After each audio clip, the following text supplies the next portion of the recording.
eyes glittered as he ran to the front, stooping down almost as low as if he were some animal creeping through the bush, and taking advantage of every shrub and rock for concealment. He went on with Gyp close at his heels, evidently as much interested as his leader, while we followed, walking erect and making no effort to conceal our movements. We went on like this for quite a quarter of a mile, and the doctor had twice whispered to me that he believed it was a false alarm in spite of Jimmy's cautionary movements, and we were about to shout to him to come back when all at once he stopped short behind a rugged place that stood out of the mountain slope, and waved his waddy to us to come on. "He's come upon them," I said, and with my heart beating faster and a curious sensation of sluggishness attacking my legs. "Yes, he has found something," said the doctor, and as I glanced round I could see that Jack Penny had my complaint in his legs a little worse than I. But no sooner did he see that I was looking at him than he snatched himself together, and we went on boldly, feeling a good deal encouraged from the simple fact that Gyp came back to meet us wagging his tail. As we reached the spot where Jimmy was watching he drew back to allow us to peer round the block of stone, saying softly, "That's 'em. Black fellow just gone long." To our surprise there were no natives in the hollow into which we peered, but just beyond a few stunted bushes I could see smoke arising, so it seemed, and the black whispered, "Black fellow fire. Cook 'em damper. Roast 'em sheep's muttons." "But there's no one, Jimmy," I said. "Just gone long. Here, Jimmy, come long. Run way," he whispered. "That is no fire," said the doctor, stepping forward. "It's a hot spring." "Yes, yes, much big fire. Go much out now. Mind black fellow. Mind spear kill 'em. Kill 'em." "Yes, a hot spring, and this is steam," said the doctor, and we went on to where a little basin of water bubbled gently, and sent forth quite a little pillar of vapour into the air. So white was it that the black might well have been excused for making his mistake. "Jimmy run long see where black fellow gone. Cook 'em dinner here. Eh, where a fire?" he cried, bending down and poking at the little basin with the butt of his spear before looking wonderingly at us. "Far down in the earth, Jimmy," said the doctor. "Eh? Far down? Whar a fire make 'em water boils?" cried the black excitedly, and bending down he peered in all directions, ending by thrusting one hand in the spring and snatching it out again with a yell of pain. "Is it so hot as that, Jimmy?" I said.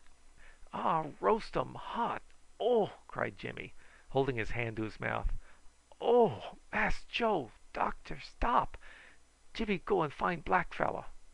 We tried very hard to make the black understand that this was one of nature's wonders, but it was of no avail. He only shook his head and winked at us, grinning the while. "No, no, Jimmy too cunning artful. Play trickums. Make fool of Jimmy. Oh no, ha ha, Jimmy cunning artful.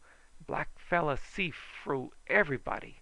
He stood shaking his head at us in such an aggravating way, after all the trouble I'd been at to show him that this was a hot spring and volcanic, that I felt ready to kick, and I dare say I should have kicked him if he had not been aware of me, reading my countenance easily enough, and backing away laughing, and getting within reach of a great piece of rock, behind which he could dodge if I grew too aggressive.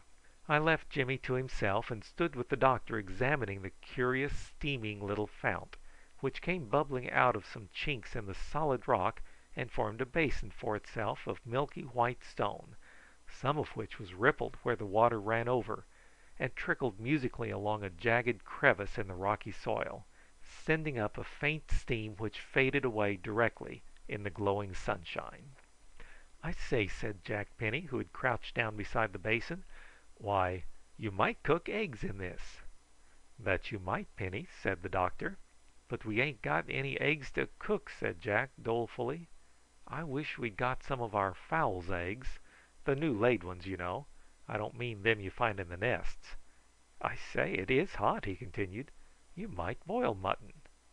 "Eh? Where a mutton? Boil mutton?" cried Jimmy, running up, for he had caught the words. "At home, Jimmy," I said, laughing.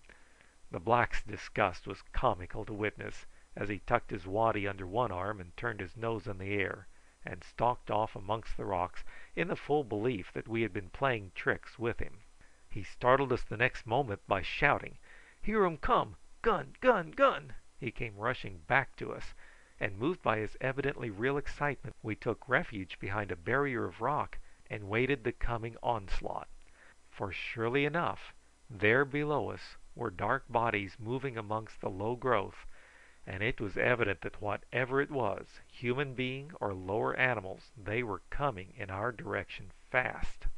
We waited anxiously for a few minutes, during the whole of which time Jimmy was busily peering to right and left, now creeping forward for a few yards, sheltered by stones or bush, now slowly raising his head to get a glimpse of the coming danger, and so careful was he that his black rough head should not be seen, that he turned over upon his back, pushed himself along in that position, then lay peering through the bushes over his forehead.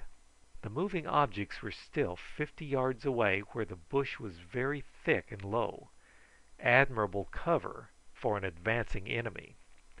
Their action seemed so cautious, too, that we felt sure we must be seen, and I was beginning to wonder whether it would not be wise to fire amongst the low scrub and scare our enemies, when Jimmy suddenly changed his tactics, making a sign to us to be still, as he crawled backward right past us and disappeared, waddy in hand. We could do nothing but watch, expecting the black every moment to return and report.